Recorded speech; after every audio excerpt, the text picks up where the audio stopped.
Good morning. We are not starting with car journeys or anything like that this week. It is straight in to the allotment. But actually there is going to be a bit of a flashback, because I don't know if you remember, I finished last week's vlog with a bit of a plot tour looking at what we've got going on mid-June. But I didn't have time to fit in the bit about the fruit. So I'm going to put that in now, and then I'll see you back here in a mo. So I know this is a right up the nose shot, but look at that sky now. Oh, gorgeous. Okay, let's have a look at some fruit. So this is the fig tree. We've got some pretty good looking figs on here, actually, coming along really nicely. This is actually a really well producing fig tree. We get some excellent figs off it. It is a brown turkey, which is a variety that sort of is sold often in the UK because it does quite well in our climate. The apricot tree, however, is a very sad situation. We have been hit with what we think is apricot dieback. See, this whole front half of the tree has got nothing on it. The leaves basically went black and fell off. So we've got nothing on it. Last year, this branch actually, we chopped it off. It did the same thing, but the rest of the tree seemed to recover. But now, unfortunately, only the back end of the tree is looking lush, and we have some absolutely huge apricots on there. Can you see those? I mean, it's absolutely smothered, but only on one half of the tree. I've got to be honest, I would be so upset if we lose this tree, because it's just getting your own apricots is just so amazing. Needs a bit of a weed, but the new rhubarb is looking really strong and healthy. This little rose under here, this year, it just seems to be even more beautiful than normal. I mean, it's just, and Mum has cut loads of these heads off, you know, to put in a vase, and they just keep coming. Is that not so pretty? Absolutely beautiful. Sticking with the fruit, we've got quite a lot of gooseberry action going on in here, which is nice. There's one on the outside. Danger, danger. But yeah, there's loads of them. We've got little green ones and red ones. The grapevine has gone completely nuts. I'm going to have to get some of these trained in, because I want it to be going around the top of this fruit cage. The raspberries are looking good. Can we get you to focus? There we go. The raspberries are looking really fantastic. In fact, chaps, I do believe I can see one. Okay, first raspberry of the year for me.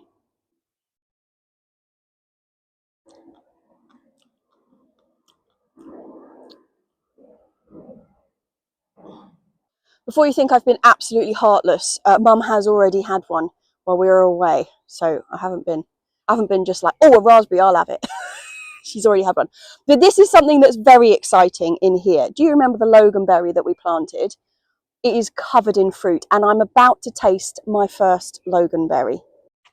It is absolutely covered, and this is the sort of size when they're ready. So here is the Loganberry. Let's give it a go.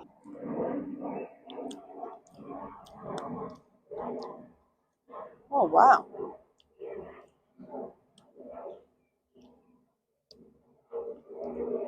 That is... okay. It's a little bit raspberry-y. It's got the texture of a raspberry, I'd say. So quite soft, but quite a sharp blackberry-ish taste. But it's also got a sort of like a honey taste to it. Absolutely delicious. And we've got masses of them coming. So I'm proper excited about that. That is gorgeous. I mean, look how many we've got coming. Actually, there's another one that's ready to eat there. I've got to have it. I've got to have it. Oh, no, it's not ready to eat. Oh, maybe it is. I just squashed it. Oh, yeah, that one was quite sharp. Still fantastic, though. Some black currants on the way. Not masses of them, though. And not a single red currant this year. But to be fair to these plants, they really suffered last year, so I'm surprised they're alive at all. Righty ho, the cherry tree. Admittedly, not quite got what was going on that one at the allotment shop, but look at that. I am properly excited about this. This will be our first cherries. Last year we got 2 on the plant and didn't get to eat either of them. So if we get something from this year, I will be a happy runny babbit. Also, the tree itself is looking really healthy, which is a good sign. Pears, again, we had only 2 last year and they both didn't get to our mouths. But this year, there's really quite a few of them on here. And again, the tree's looking pretty healthy. So I'm feeling pretty optimistic about that. We have got some Jerusalem artichokes up here, a much smaller patch than we had last year. To be fair, we got a little bit inundated with them last year, so I think this is easily enough, just a little patch there. Just behind them though, we've got the compost heap, and actually we need to turn it. What's in that bin needs to go in this bin because we've already cleared this bin. That is the compost that's in here, which is the stuff that I have been using. Oh, those big stems that are sticking out there is another artichoke. But yeah, this compost here is the stuff that I have been mixing into the potting mix. The rhubarb, the old rhubarb that we were replacing, is looking a little bit tired, but I reckon we can definitely feed that up that year, and we'll just have to have 2 lots of rhubarb. The rest of it's flowers, so I'm going to do a little bit of a tour of the flowers we've got going on. So we've still got some foxgloves. These ones are in the shade, so they've lasted a bit longer. The other ones are all over, but these are such pretty ones. Don't even have the speckling in the middle. They're just basically pure white, which is lovely. Self-seeded from somewhere, and we never planted them. Actually, it's quite pale at this end. We've got the really pale Californian poppies and the white nigella up here. Not very many of the pale Cali poppies. The rest of them are like the normal orange, and the rest of the nigella is blue. So yeah, just a bit of a weird white patch at this end. We've got some daylilies about to burst open, which is lovely. They're also orange. Oh, and we've got so much work to do on this pond. But the water lilies are flowering, just about managing to poke through the absolute tangle that we need to sort out in the middle of that pond. There is the large leucanthemum, like big fat white daisies on this edge, which are about to pop. There's this little corner which is very red and blue with the red poppies and the blue nigella, and then we've got the sweet peas at the front here, which will sort of take over when the rest of this has finished flowering. Also, the goldenrod will be flowering a bit later. You can see it's just sort of starting up. And this whole stretch down here just is an absolute riot with the Lychnis and the orange Californian poppies, verbena, loads and loads of nigella all stuck in the back there, and this incredible sage looking wonderful. Just love like the orange and the pink and the blue and the white and the purple, and it just looks brilliant. There's also a hot lip sage in the back there, a riot. The dahlias have also beaten the slugs to get to this height, so we should be expecting some flowers off them soon. Some of them a little bit on the short side, some of them whoppers. So I'm not sure what's going on there. I had been quite careful when I was buying them that they were all meant to be around the 90 centimetres to 1 metre 20 mark. So those ones shouldn't be that much shorter. And the other ones that we started off are so far behind because they have been really badly slugged. Let me show you. That is up here. You see, we've got 1 there, 2, 3, 4. They've just about made it past their slug Armageddon stage. When they're really small, God, it's so bright. When they're really small and just starting to come through, they just, you know, they grow a centimetre and a centimetre gets eaten. It takes them ages to get to this point, but I think now they're on the home run.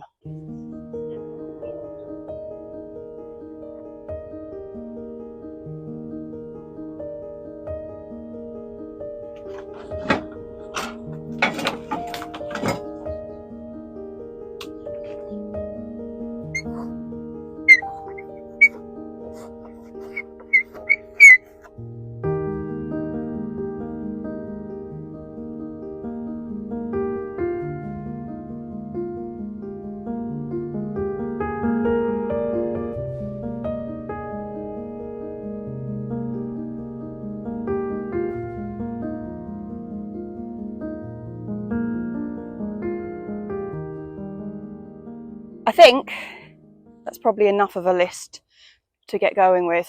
A lot of that is clearing and planting out and sowing. It's that kind of time of year. In fact, actually a lot of the clearing and planting and sowing that I'm doing most years I would have had done in May, like mid-May, but things have just been a bit slower this year, so just have to accept it and move on. Yeah, so I've got field beans like that have completely gone, need to be cleared, and I've got spring onions to plant out. One of the things I do need to do is go through the tomatoes, because we're getting to the stage where they really want to be going into the polytunnel, at least in the next week. We are, like I said last week, just waiting for a still day when we've got a good chunk of like 3-4 hours where we can get it done. Unfortunately, that's not today, but I'm hoping that tomorrow we might have just the opportunity. But I need to sort out which tomatoes I actually am going to be planting myself at home in the polytunnel and in the bed, because I've got people waiting for, you know, things that I've said that I will, like, oh yeah, I'll have some spares of that. And I haven't actually worked out in my head which ones I've got spares of yet, so I'm going to do that. Couple of direct things to sow, you know, straight in the ground. I've got some more peas to put in. The ones that we sowed like 2 weeks ago that have just come up that you saw in the plot tour last week, they are sugar snap peas, you know, so you eat the whole pods. I've actually got some proper shelling peas to go in. Oh, and there's lots of stuff that just needs potting up in the greenhouse that isn't really ready to go out yet. I've got some, I've got a melon from Johanna, just some bits and pieces really. And the other thing I need to do is do a bit of a stock take on what brassicas have actually survived and what ones haven't, because I think this afternoon we're going to go and try Hilliers Garden Centre and see if they've got any veg starts on the brassica front. You remember the plants that I took up with me to Hannah's?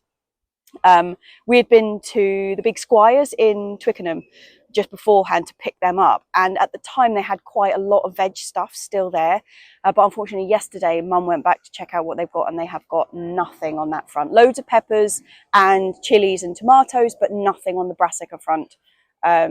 So we're going to go to Hilliers and see if we can score some there. Right, well, I'm going to get on with it. What's first on my list? I think it's going to be clear the bed, get the spring onions out, and anything else in there that I think needs to go out, because I need to make a bit of space in there. Hey girlies, we do, don't we? We need to clear some space. Yes, yes, yes. I know. What's it like being out on your own, girls, while the other two are being mad and broody? Huh? Is it nice? Bit time to yourselves. Yeah.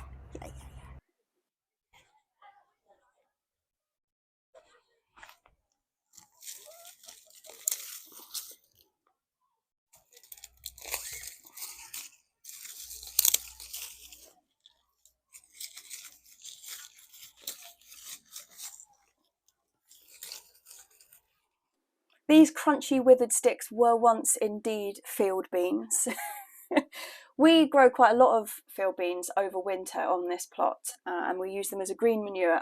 They work in that sense because, well, firstly they literally cover the soil and stop the soil leaching over winter, which is a problem that we've got here because it's so sandy. But they also have a mechanism in where they collect nitrogen and leave it in the soil for the following plants via these little nodules in their roots.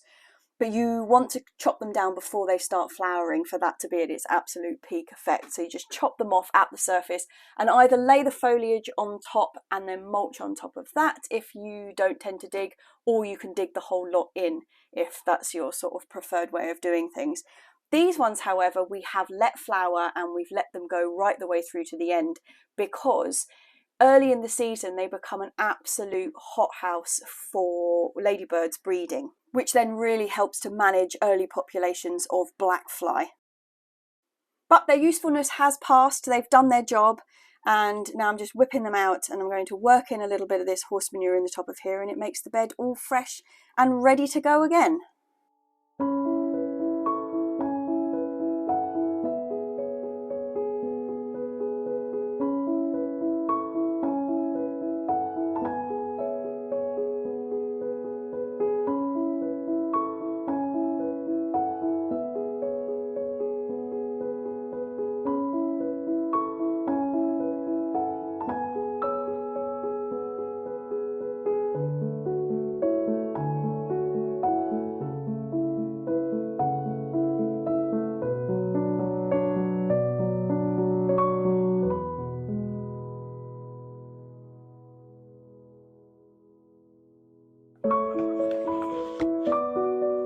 Oi! Oi! 2, 3, 4, 8.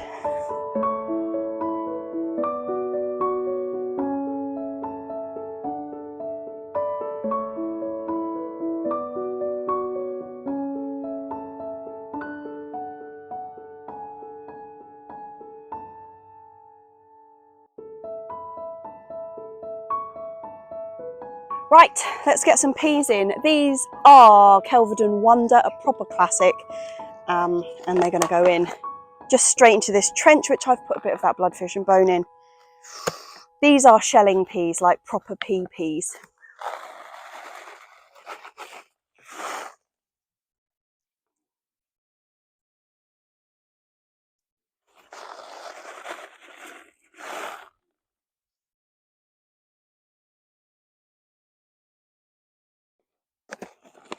But like I said, when I was picking these ones up, these are not massively tall peas. These get to about 45, 50 centimetres, so this sort of height, even this sort of height, which means that you can plant them a bit later. When I was picking them out, you can see at this time of year that there aren't that many varieties of proper shelling peas that say you can still sow them in July. Those ones we can sow all the way up till to July. So I've got at least 2/3 of a packet left there, so I will have another 2 rows of these somewhere else before the end of the season, which is handy. If they were really tall peas, you've got to get them in a little bit earlier because they just have that much more growing to do before they actually start producing anything. Okay, let's get this covered back over.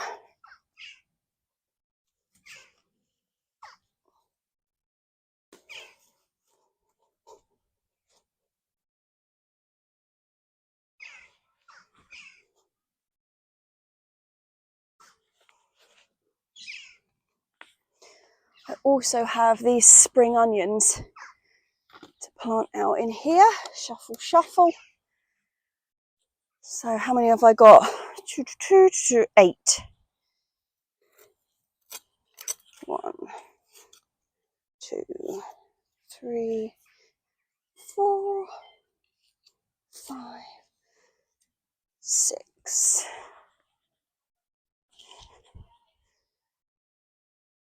7, 8. This particular variety of spring onions is called Ishikura. I got these actually off Ian at Grown Local as part of the onion grow along, and I've been really impressed with them. I normally grow a variety called Lilia, which is a pink one, but I think Ishikura is going to become one of my standard varieties because I've really liked it so far. I'm planting them out in the clumps that I've sown them in. I always do this and they just sort themselves out, and you can pick them as a clump or you can pick the biggest ones from the clump and let the rest grow on. There's no need to kind of plant them all out singularly for spring onions. It's just not necessary. Despite those peas being little shorty chaps, they are going to need a bit of support, and at some point in the past I have cut a load of plastic coated wide wire mesh into the exact strip like width of our bed. I must have been using them to protect plants from pigeons or something previously, but turns out we have a whole load of these, and I haven't grown any really tall peas this year. They've all been short, and so these have absolutely come into their own as pea supports and pre-cut to the perfect width of the bed. All I need is a couple of bamboo canes and one in the centre, and Bob's your uncle.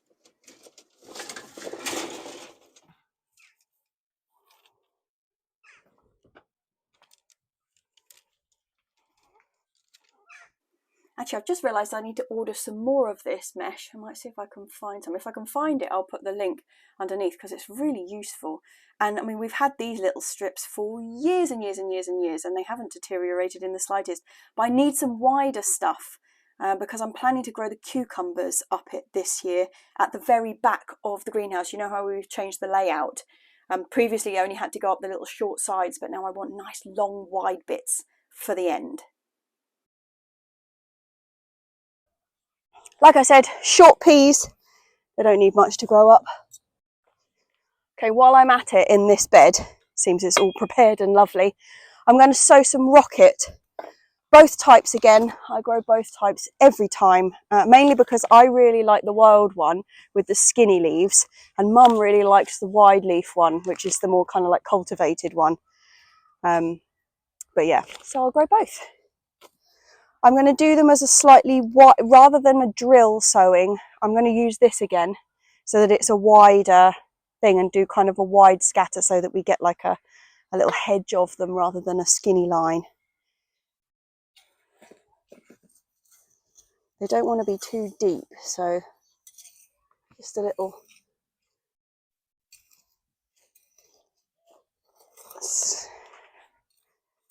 splitting of the top, loosen that up a bit. Nice. And again. We actually have so much rocket just dotted around the allotment because it self-seeds like crazy. But I just don't think you can have too much of it. And also, if you harvest it by pinching the whole lot up and snip it down to the ground, leaving only about this much of the plant left, like what's about 2-3 centimeters, it grows back all beautiful and lush again. So you can just keep harvesting rather than picking the individual leaves off, which you tend to then end up with quite woody stems. If you just take the whole lot, you get an endless, wonderful harvest of rocket.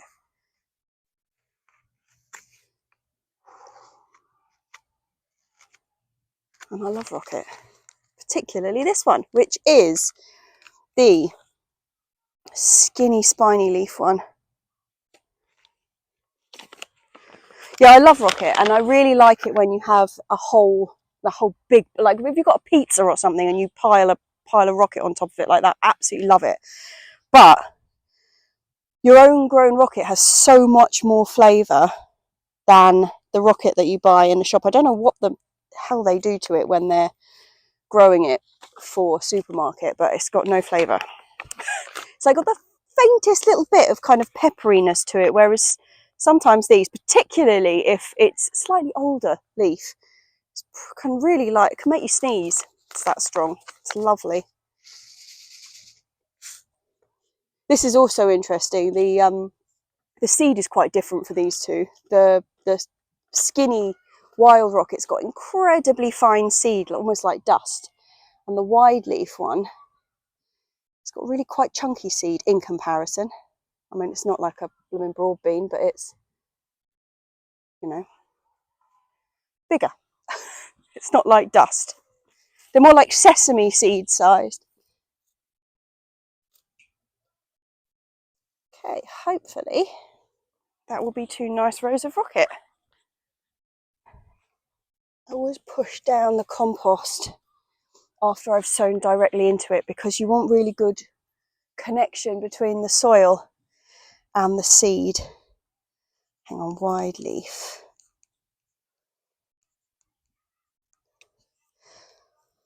Otherwise they tend to, well, they don't have enough, you know, anything to really get them started, and also the moisture disappears from them super quick and you end up with things not germinating. I'm just going to give a really quick little dusting of bloodfish and bone on here to give them a good start. I'll water this in.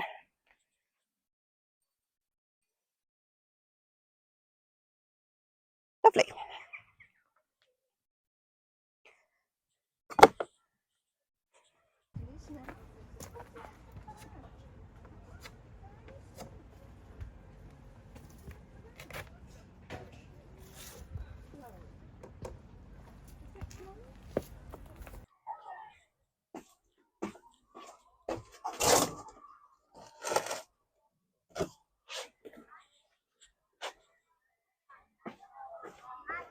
Okay, next thing on today's to-do list. God, it's boiling hot, it's lovely.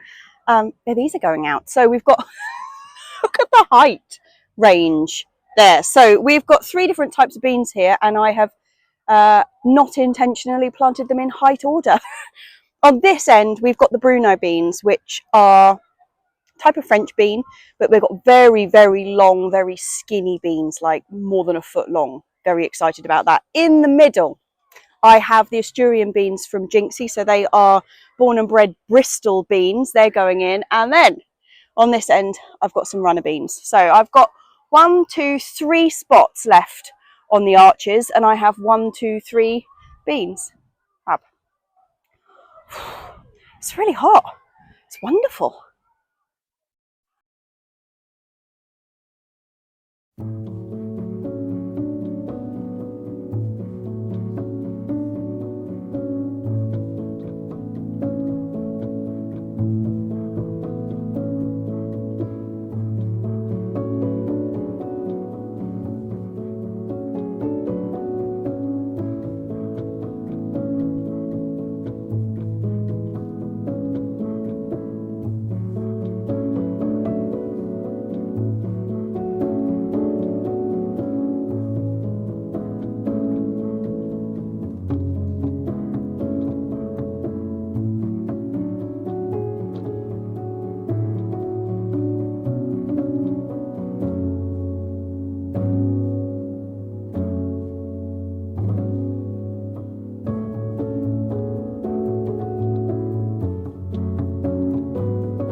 I'm actually planting these beans out a lot younger than I normally would. They've only just got their first set of true leaves, but I've had great success with that this year. I turfed my French beans out much earlier than I would at this same sort of stage, purely because I needed to free up space in the root trainers and in the greenhouse. So they went out a bit earlier and I was a bit not sure if they're going to cope with it or not, but they've been so successful. Normally I really suffer with bean sulks. Like when you plant the beans out, they look fantastic when you first plant them out and then they just do nothing for a couple of weeks and just sit there. And it takes them a bit of time to really kind of start growing outdoors. Well, I haven't found that at all this year. And so I think maybe I've just been holding on to them, like mollycoddling them too much, and they just needed to get started and get chucked out because they've been great. Okay, we have got runner beans. There are 16 of them, so a whole arch, and then behind me on the other arch I've got a half of Bruno and a half of Asturian juicy beans. That is all the beans planted.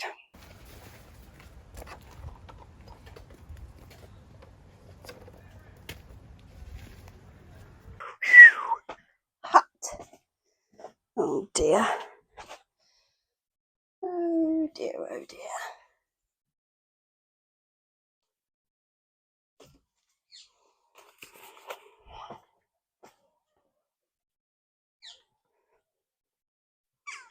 Oh, it's bright. So if you were listening to Potty Mouth last week, or in fact just listening to me whinge about the brassica situation on the vlog last week, this is kind of what we've got left in brassica sense.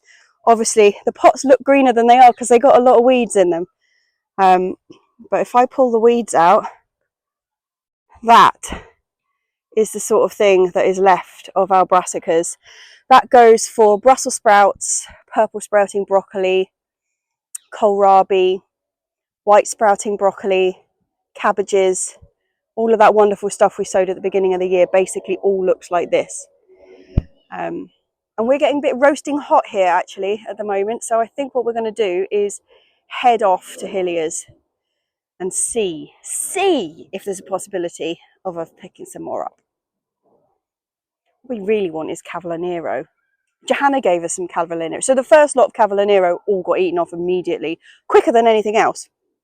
And then Johanna gave us a tray of Cavallonero, which we diligently potted up and was looking lovely. And guess what happened to that? Yeah. So we don't have that either anymore.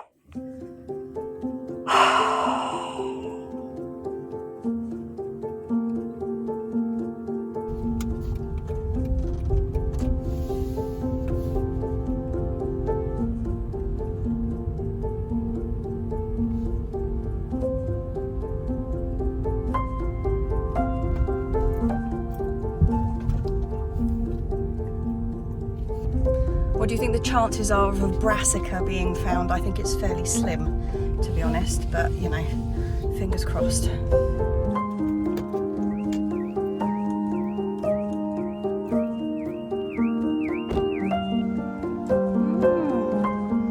Looking wonderful.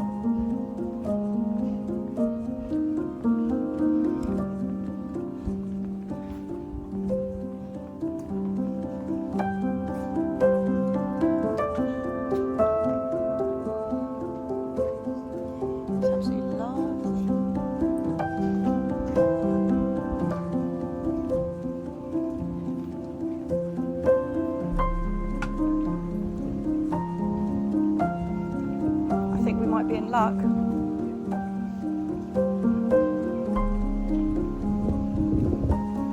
Mum, brassicas! Blooming loads of them!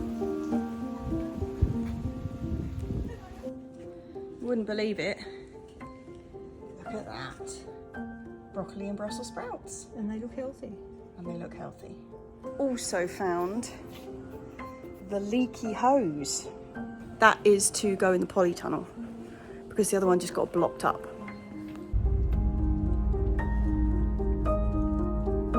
Did you see them?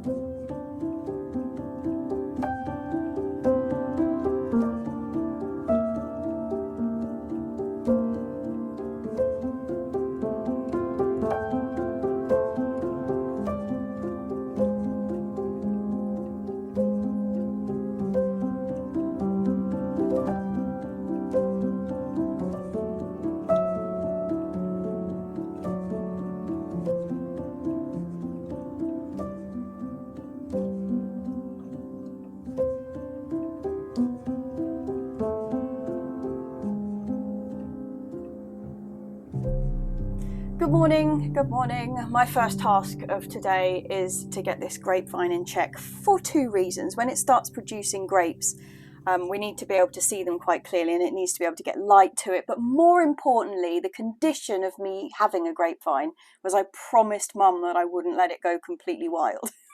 So it's looking a little on the hairy side and stressing her out. So I'm taking some of the branches that are in places that we don't want them to be off.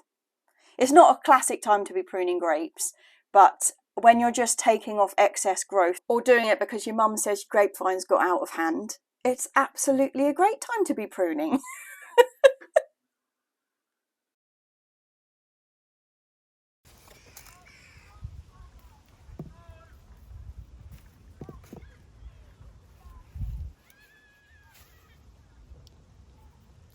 While I'm in the fruit cage, Since that first Loganberry taste, when I was recording the plot tour,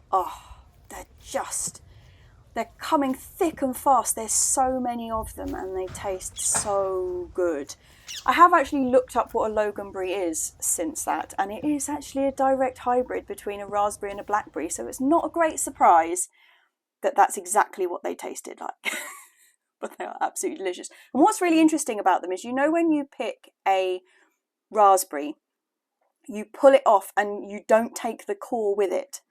Well, with these you do, so it's more like a blackberry in the sense that the core actually stays inside, but it's lovely and soft and delicious. But then it's got the outer texture of a raspberry.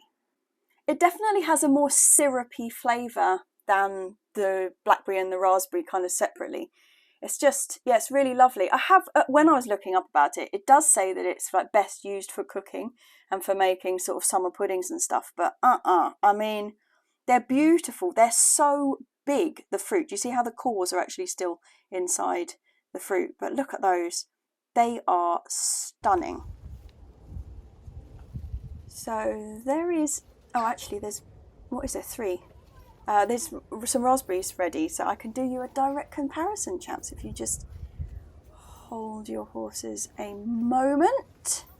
I can show you the size thing. Look, you see how much sort of shorter and fatter a raspberry is, if it will focus. There we go.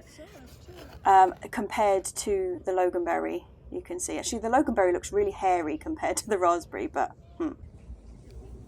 it does. It was hairy, a bit like you. Was it hairy? You are certainly hairy. Oh yeah. Pretty girly. Pretty girly. I'm not touching that belly. I'm not touching that belly. Shall we get some brassicas in, Lil? Shall we get some brassicas in?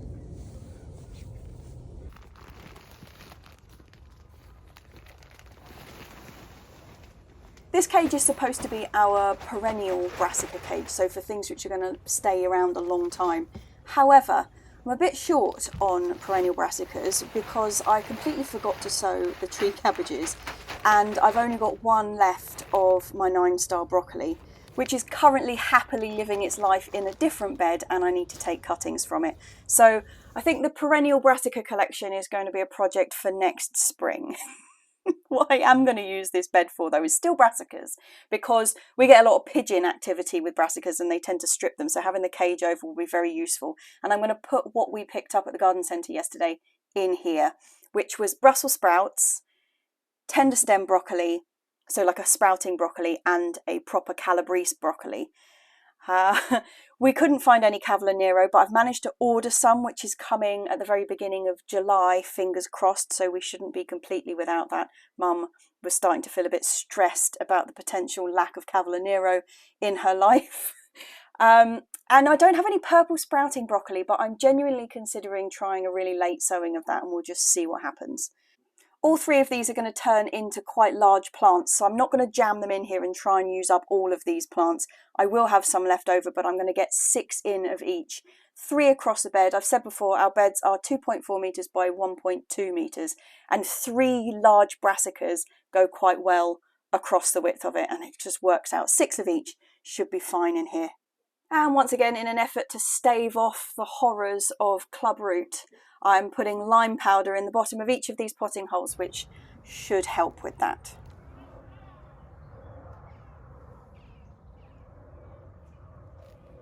Actually, these are pretty good looking plants, Mum. I'm quite impressed with these. They're a nice size.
I am in the kitchen.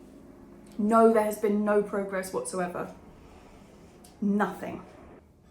I'm so excited about getting cooking in here again, or like, I am cooking in here, but I mean doing videos and stuff in here again. And it's like I'm slowly missing all the seasons. I've missed the asparagus season, so I had a whole load of recipes lined up for asparagus season, but that one has been and gone. And then I had a whole load of other recipes for broad beans coming, like in my mind to put on here. Nope, I think they are going to be gone by the time the kitchen comes in. So I'm going to have to be thinking of tomato, beetroot and turnip and greens recipes, I think. Oh, if it ever gets fixed.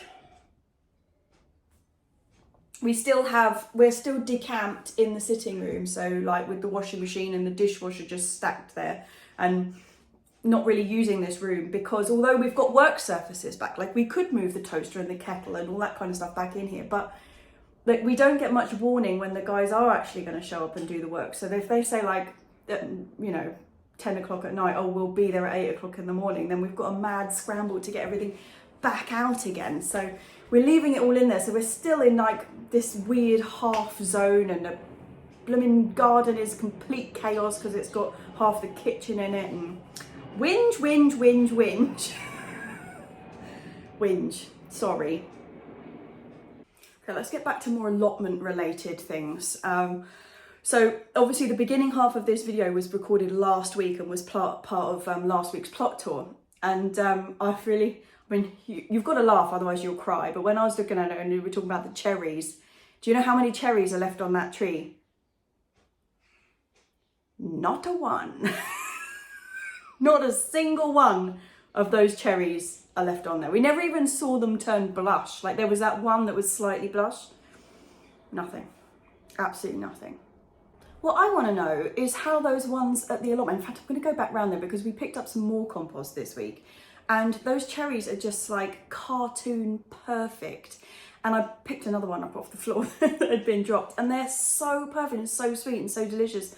Why are those ones not being eaten? That's what I want to know. Yeah, so anyway, we've got no cherries. But interestingly, on the lack of red currant front, so I mentioned this to somebody the other day, and nobody on our site has red currants. So there's two other allotments that normally grow a lot of red currants, like Caroline, a couple of plots up from us, is normally handing out punnets of like, please take my red currants, I've got too many of them.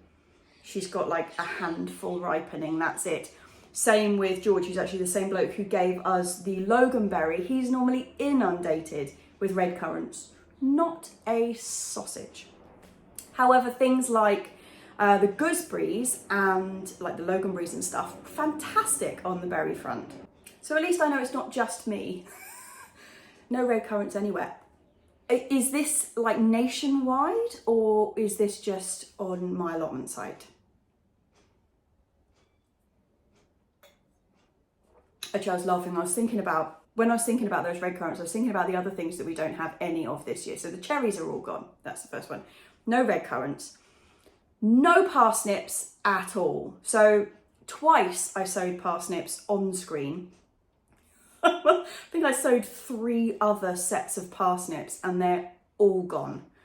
First of all, I thought it might have been germination issues, so then I sowed them again, was a bit more careful with the watering. They did come up, they germinated, got chickened to begin with, then they got slugged. Then I germinated them on, soggy kitchen roll to give them a head start, so I knew where they were, put them all in. No, gone, nothing. So I think 5 sowings of parsnips. It's now like the end of June, it's too late. It's officially too late. I don't have any parsnips this year. But talking of too late, I do think I'll get away with sowing some Cavallonero and purple sprouting broccoli. Timings wise, if I can keep them away from the slugs, I think I've got a chance. They're not going to be early, so I've ordered those at Cavallonero, which will be out earlier crop, because obviously when they come they're going to be about this sort of size. Well, I hope. I'm imagining they're going to be about this sort of size, so they'll be the first ones. And if I get some sown now, we should have like a later crop. Same with the purple sprouting broccoli. I mean, the ones that have all been eaten off, I sowed in February, and then I re-sowed them in late March, early April, I think, and both sets have gone. So I mean, I might just sow them here, you know, and try and keep the slugs off them just until they're big enough to go out, you know. I would try direct sowing, but direct sowing with brassicas is never particularly successful for me. Yeah, but I'm going to give them a go. And talking of sowing more stuff, we're actually over the winter solstice this week. It was the longest day. So we're now on the decline, but it does mean that a load of new stuff you can start sowing. Stuff that tends to be like in the bolt gang. So a lot of the Chinese or like the Oriental leaf stuff bolts at the drop of a hat if you sow it before this point. So it's things like the pak choi and the komatsuna and all of those kind of things. I'll be starting to get them in. Probably not this week because it's a bit soon, like even they're not going to notice that it's no longer bolting season. So I'll leave it a bit. But anyway, all that kind of stuff starts coming in now. I'll also get going on another wave of the mustards. So mustards are a bit like that in the bolting sense, like you have to sow them, but you can also sow them early, which I did do, but nothing has come of it. I'll just add that to the list for this year. So we've got no mustard. We normally would have been eating the mustard in like the ones that overwintered, we would have been eating in sort of February time, which we were. But then we had that hot patch and they bolted. It just gets worse, doesn't it? And so I tell you what, I'm in all seriousness, last week I was feeling a bit like this year has just been pants and everything's behind and it's just, why is gardening so hard? So I scrolled back through my photographs on, you know, just on my phone to a year ago. And I was looking at the state of the allotment this time last year. And I think I often make the mistake at this point. It's like midsummer, you feel like the garden should be at its peak and it's just not. Like end of July is when it's absolutely overflowing with stuff. This early? Doesn't feel early, but it is early. So when I was looking back, actually things look better this year than they did last year. I mean, barring the fact that we got no polytunnel, no parsnips, no red currants, the apricot tree's dying, no mustard greens, all the sowings of lettuces have gone, all the brassicas are gone, the chilies didn't grow, yada, yada, yada.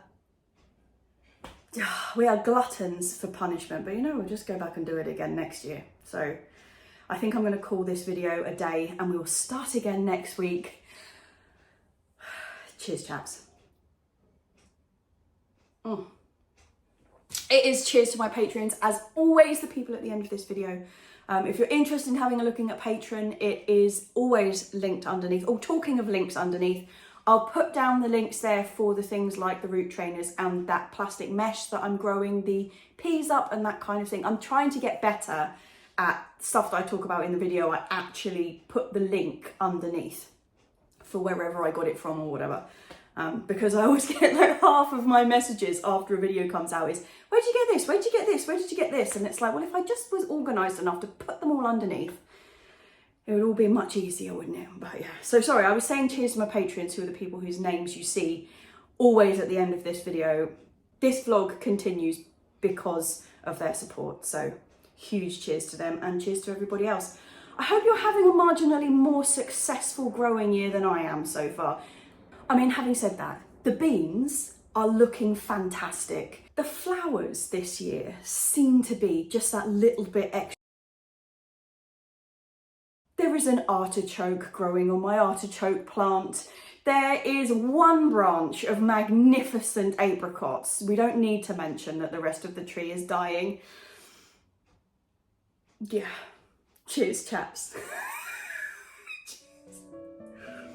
Oh, dearie me.